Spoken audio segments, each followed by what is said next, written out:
Assalamualaikum warahmatullahi wabarakatuh, Bu. Waalaikumsalam warahmatullahi wabarakatuh. Ini dengan siapa ya? Ini dengan murid Ibu dari kelas 9A. Namanya siapa ya? Maaf ibu nggak hafal sama wajah kamu. Jadi ibu lupa. Saya Ani, siswa dari kelas 9A, Bu. Oh Ani, iya ya, saya baru ingat. Kalau boleh tahu, ada apa Ani telepon saya? Iya, Bu. Saya telepon Ibu karena ingin menceritakan masalah saya. Lebih tepatnya, saya ingin melakukan konseling dengan Ibu. Oh, apakah Ani sudah pernah mengikuti konseling? Atau kamu tahu konseling itu apa? Tidak, Bu. Saya belum pernah mengikuti konseling.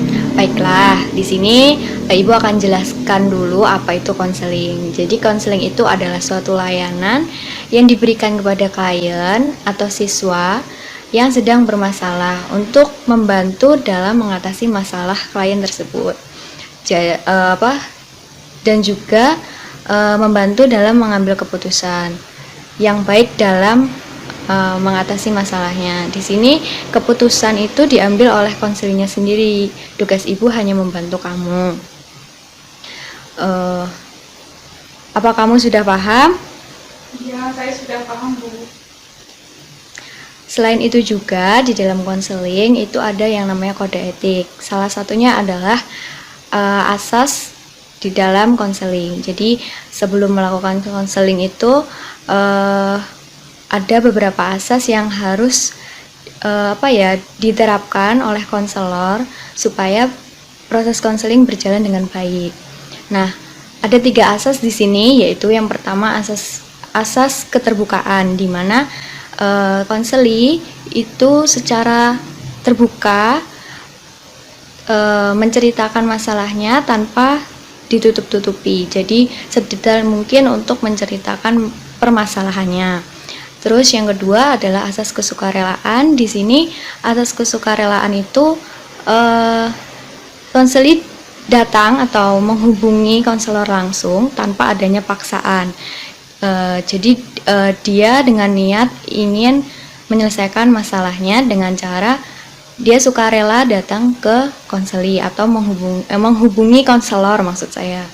Terus yang ketiga adalah asas kerahasiaan. Nah, di sini asas kerahasiaan ini maksudnya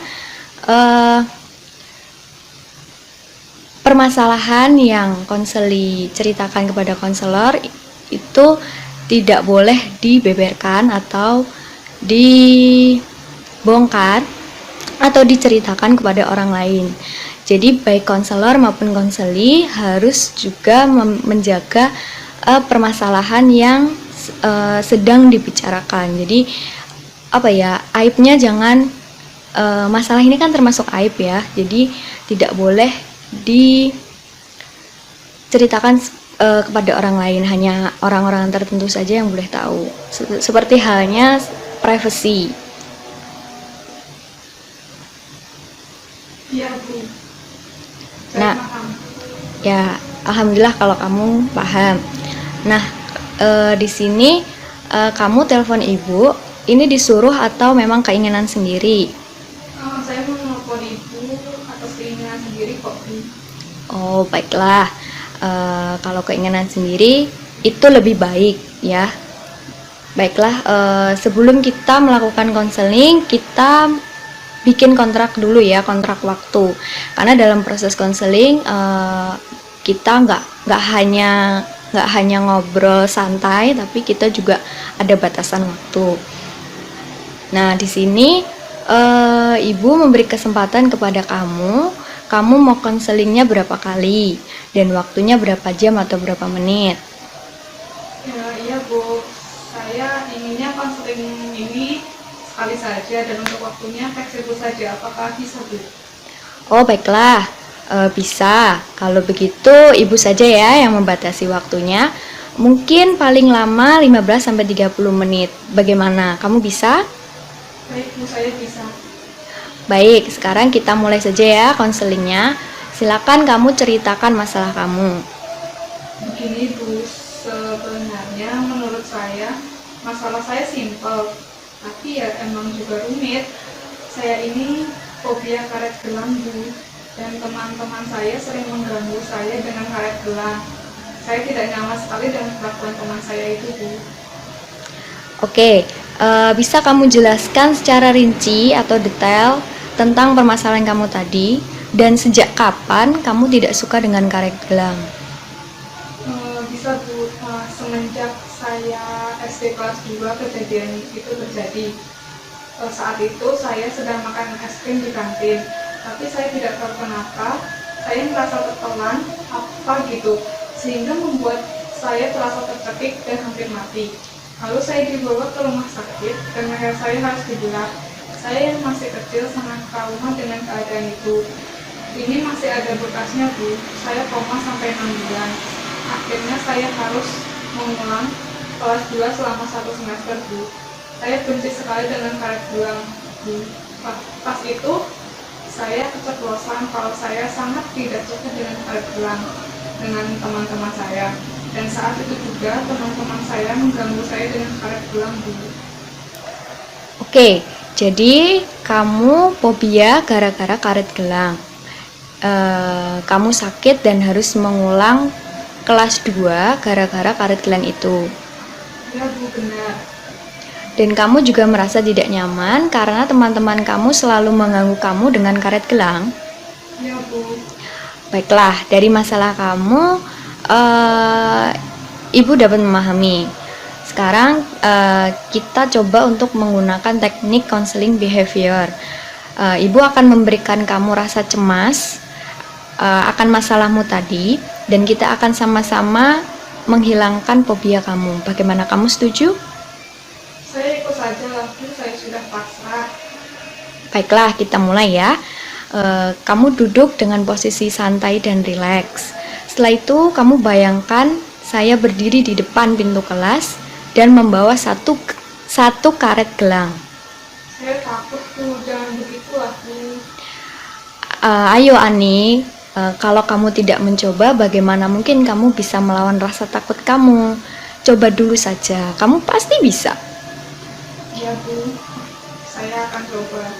Oke, sekarang coba kamu atur badan kamu agar rileks dan santai. Jangan tegang.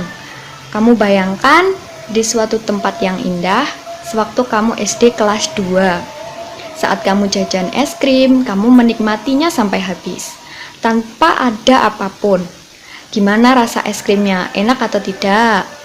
Ya, Bu. Rasa es krimnya sangat enak.